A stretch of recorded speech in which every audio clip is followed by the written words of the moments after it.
Welcome to our very first episode of The Movie Made Me Chew It. This is the very first episode of Movies I Masticate To, and my name is David Johnson. I'm the host of this podcast. My co-host, who you just heard, Jonathan, I think misspoke himself, but welcome, everyone. Yeah, I think I'm in the right room, so... Yeah, you're in the right place. This is the podcast where we are going to talk about delightful scenes in film involving food that make us salivate. Yeah, sounds good. I like that idea. That's why I was here for Movie Made Me Chew It. Movies I Masticate To. Okay. So we are going to talk about movies, like David said.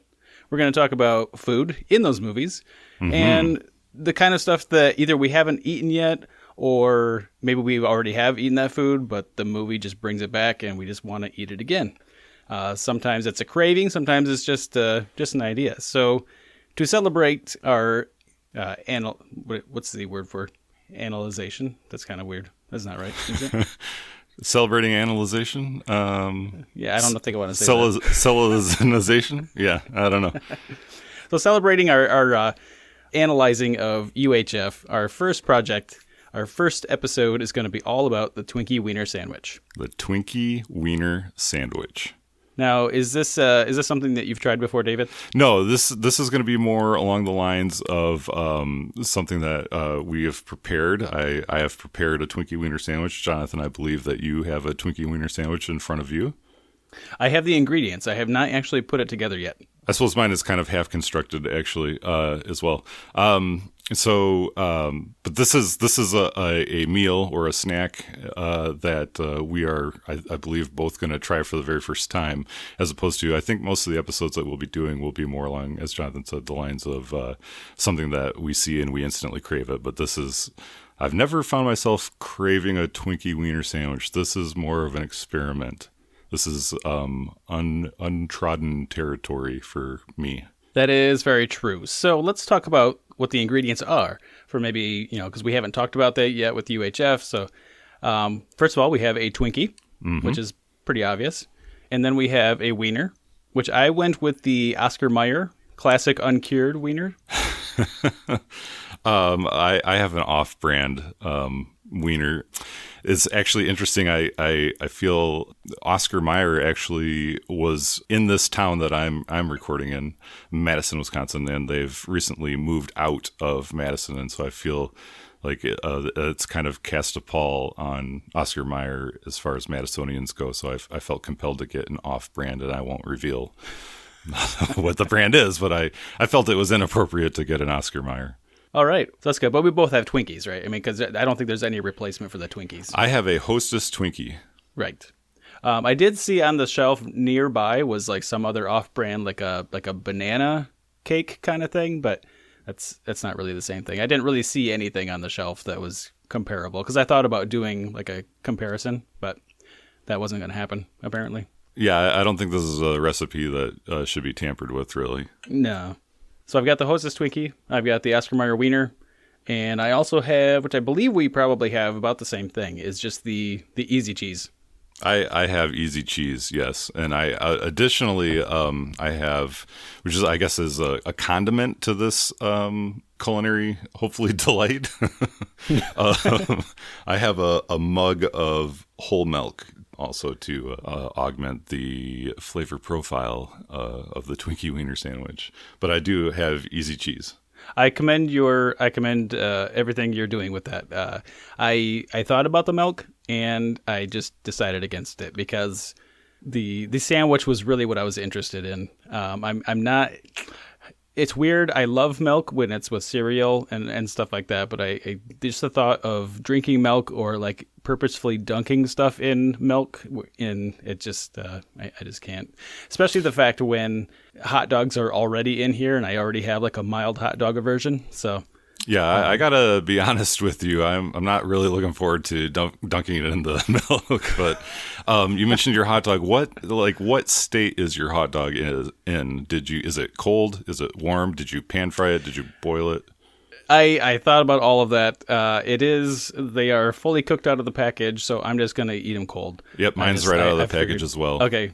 because just keeping everything the same. Twinkie's room temperature, hot dog room temp. The hot dog's probably a little bit colder than room temperature, but otherwise, a warm hot dog in the mix might curdle the cheese. Yeah, I don't know.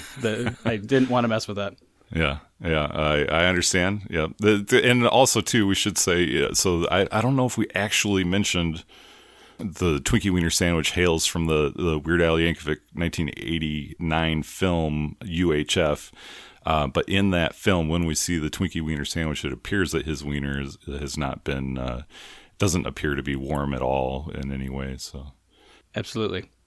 Your easy cheese, there are different varieties of that. So I have the sharp cheddar. I have the sharp cheddar. Ladies and gentlemen listening along at home, we here on Movies I Masticate To did not plan on Movies I Masticate To did not plan to have the same kind of easy cheese. So that's pretty cool. I also have a mild aversion to American cheese, so I couldn't go with that. Oh, really? Yeah, no, I just, this was just in the cupboard. I put it on the shopping list and it appeared, so I didn't even specify. That's incredible. So because this is an audio podcast, do we want to take turns instead of both of us having our mouths full at the same time? Or do we want to go for it? That's probably a good idea, but I don't know. If it tastes really good, we might not be able to hold back. We might both be eating these things at the same time. But so you said yours is not put together. I have, my Twinkie is cut in half already, and my hot dog my wiener has been inserted into the Twinkie. So the Twinkie is turned upside down, so the bottom is facing up, and you cut it to make a makeshift bun. And then my I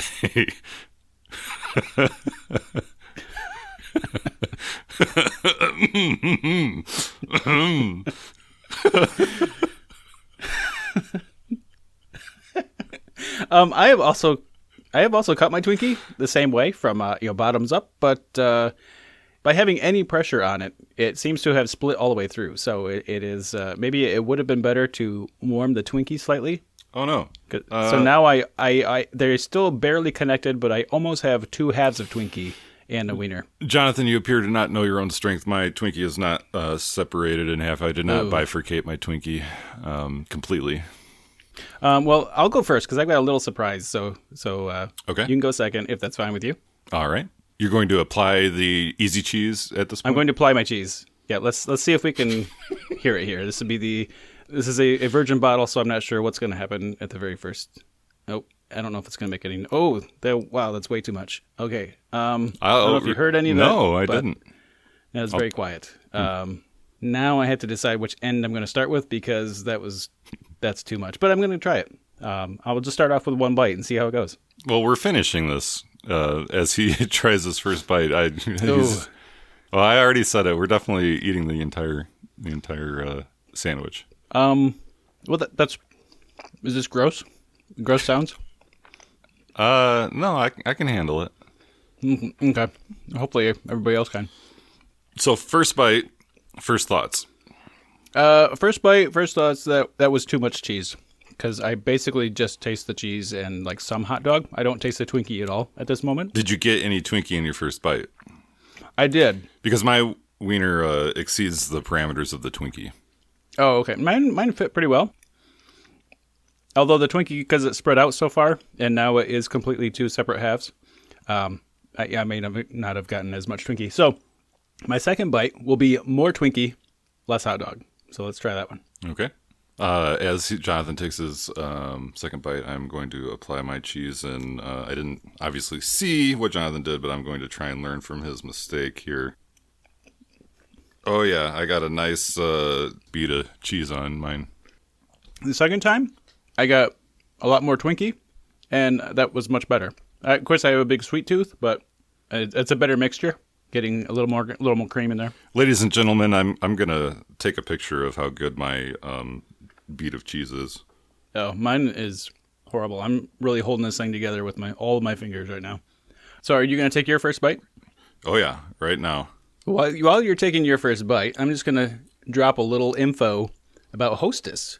Hostess Twinkie, 1930. Jimmy Dewar invented the Twinkie. He named it from a billboard that he saw for twinkle toe shoes that were the Twinkies when they came out.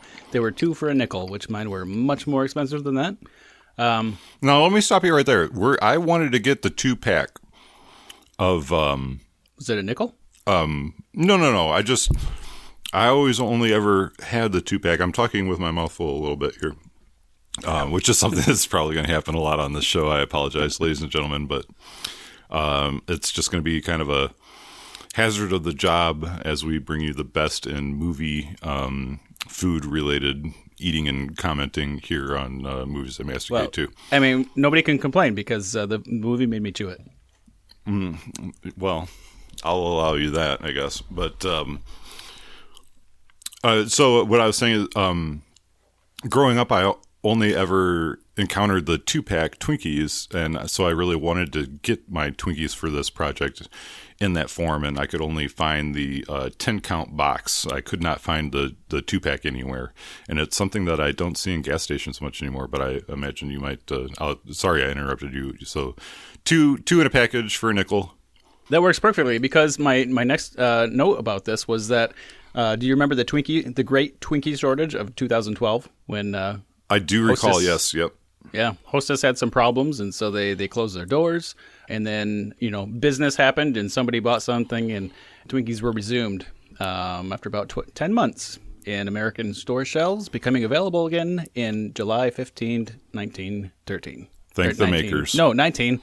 We were born in the 1900s. This is 2000s now. 2013. 2013. Yep. Second bite for me, by the way, if anybody's counting at home. All right, go for it. Mm-hmm.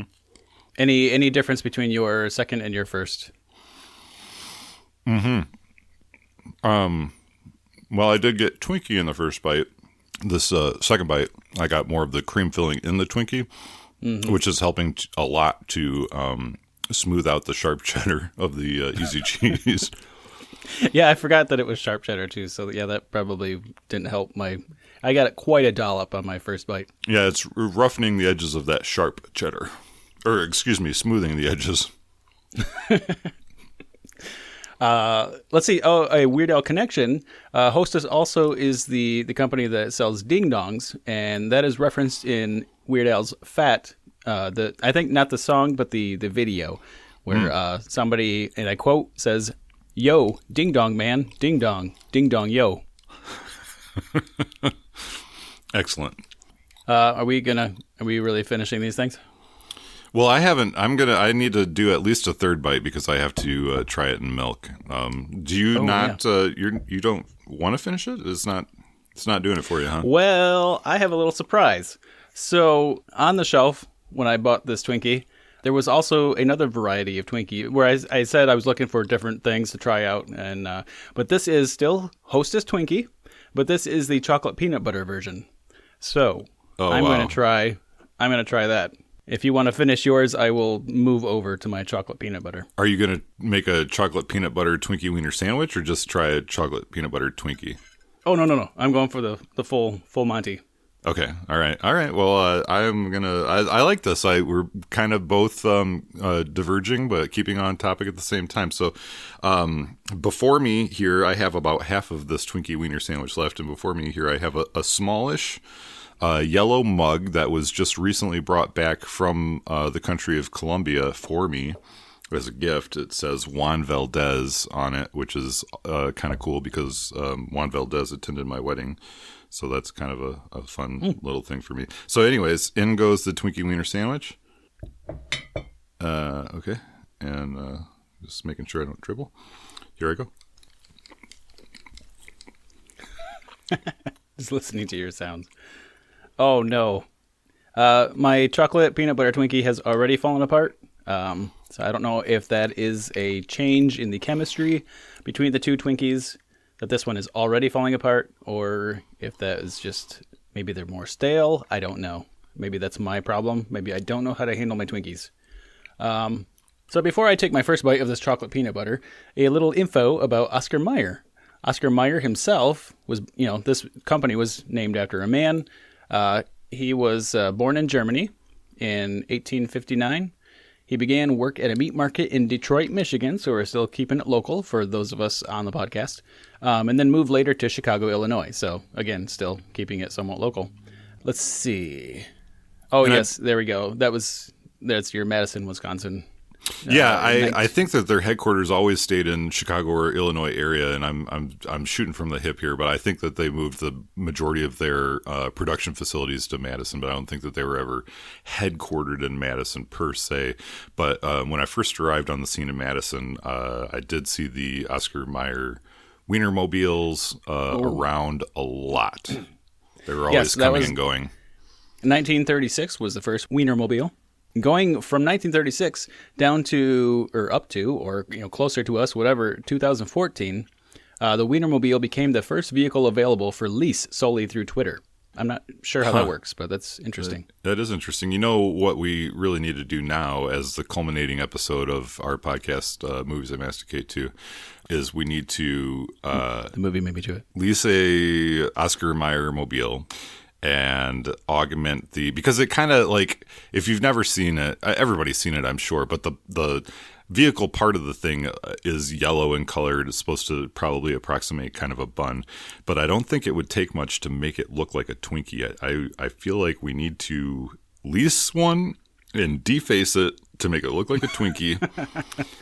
And there might be rules against that, but whatever. Rules be hanged. I feel like we owe it to the world, or the world owes it to us to allow us to do it. I'm not really sure which way that one's going to go, but this is one of those classic better to ask for forgiveness than permission scenarios, I do believe.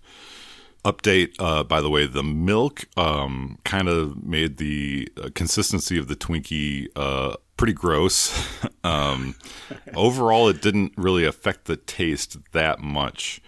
I have really only probably one good bite left. I want to not eat it all in one bite, but that seems kind of silly. So I'm going to try and, I don't know if there's a way to dunk it more in the milk, but I'm going to try and get more milk on this last bite. Okay, well, while you're doing that, I'm going to take my first bite of this thing because this is all falling apart. Not only is it falling apart, let's see, how would I say this? Like on the x-axis, but it's also falling apart on the y-axis. So it's not good. So it's falling apart in two dimensions. Yeah, exactly. That's before my taste buds even get wrapped around this. This is already gross. And it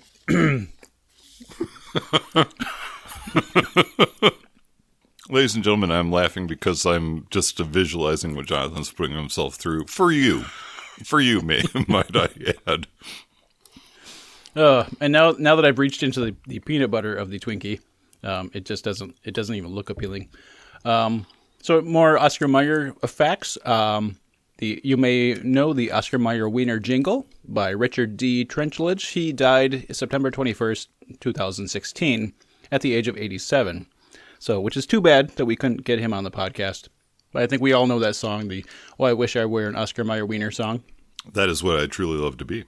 Well, because if I were an Oscar Mayer Wiener, everybody would be in love with you. Me? Yes. Another Weird Al connection in 1970. Oh, no, sorry.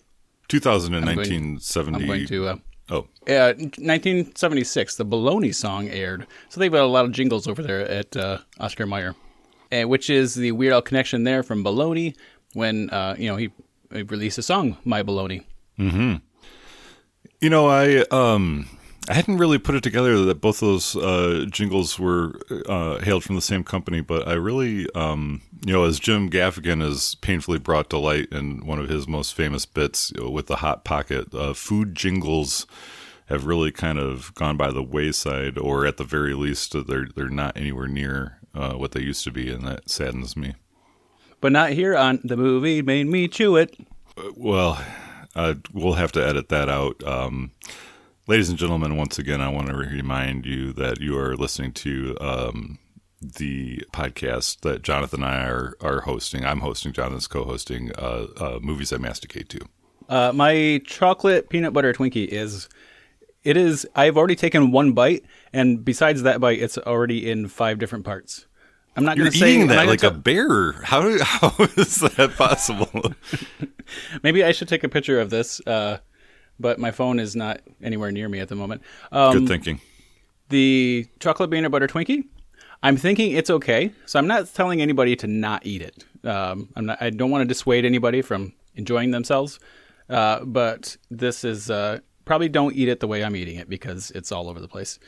I do not have any more Oscar Mayer facts, so we could probably move on to some Kraft Nabisco facts while I contemplate doing anything else with this thing. Kraft Nabisco, for those of you following along at home, I don't know that we definitely said that the Easy Cheese is made by Kraft Nabisco, so that's where the Kraft Nabisco falls in to this whole thing. Excuse me, I had just a little.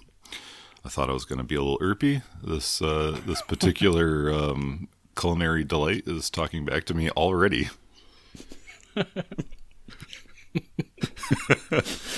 My hands are covered in stuff. Well, that's why I took a little extra long when I stepped away. I saw napkins from across the room and thought, "Eureka!" That's good thinking. I don't have any of those with me. Kraft Nabisco. So Nabisco is from the National Biscuit Company. So Nabisco. The Nabisco's plant is also in Chicago, and it's the largest bakery in the world.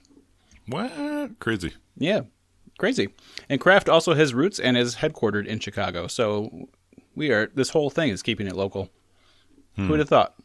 Oscar Mayer is actually part of the Kraft Heinz family. And for my Weird Al connection on this one, I had to go to a song that I'm not as familiar with called Nature, excuse me, called Nature Trail to Hell. Apparently, there is a backwards message in the middle of that song where he says, Satan eats Cheese Whiz. And Cheese Whiz is, a little bit of an antithesis to Easy Cheese. So I think we're good. Mm-hmm. So Kraft, that's the K spelling of Kraft, of course, which I believe is German in origin, or Germanic anyway.